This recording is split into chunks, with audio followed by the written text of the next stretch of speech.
Hi everyone. I'm doing a live because I wanted to come on and share with you the top three things you need to have in place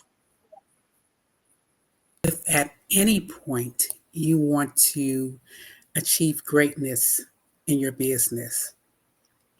Now, going for greatness means you want to advance beyond just covering your living expenses and replacing a job where you have a boss. You want to go beyond owning a job where you are the boss. You want to go beyond all that, and these are three things that you must have in place to do that. But before I share those three things with you, can I tell you a little bit about myself? Is that okay? All right. Where I've spent decades working and building and managing departments for other business owners. No matter where I worked, there was always a part of me lingering there, hungry for freedom.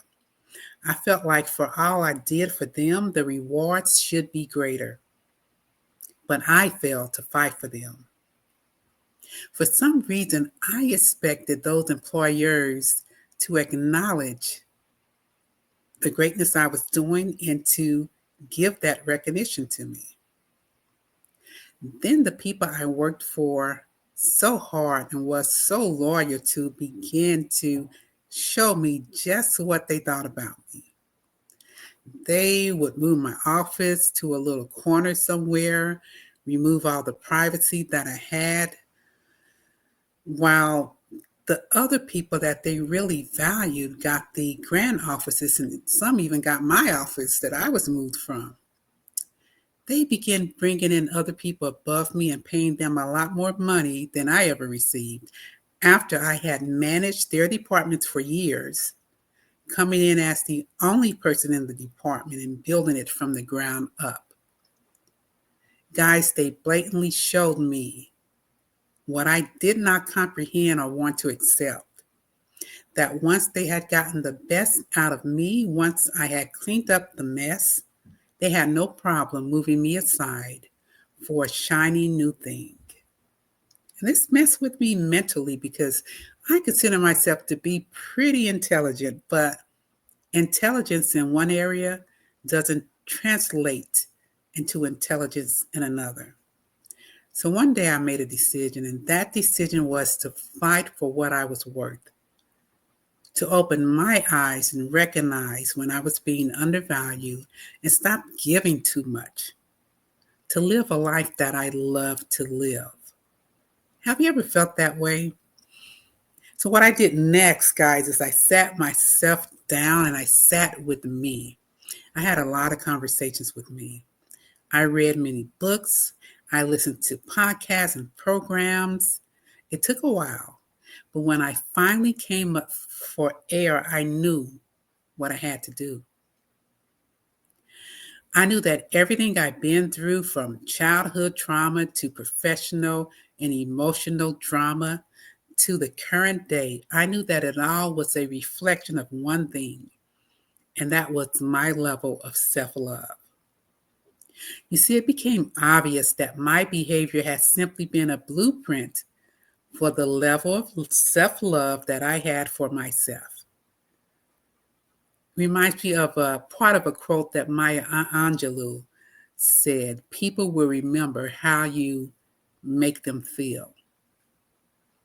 Well, I guess what I was remembering was how I made me feel,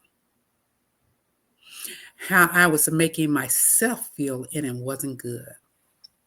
So I took ownership of where I found myself.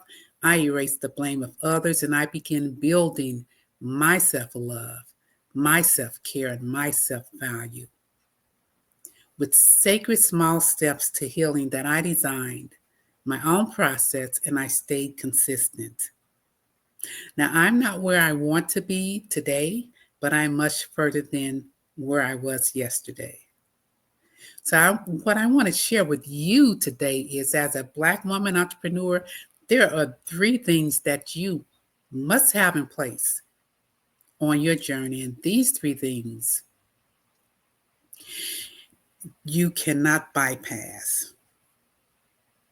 So, number one, I hope you got your pencils ready and you're taking notes. Number one is you need a therapist. Why? Because a therapist would help you deal with every pain from your past that is going to be triggered when you go for greatness in your business. Number two, you need a coach. Why do you need a coach? You need a business coach to hold you accountable for where you want to go in the future in your business. And the third must have is really the primary thing you need.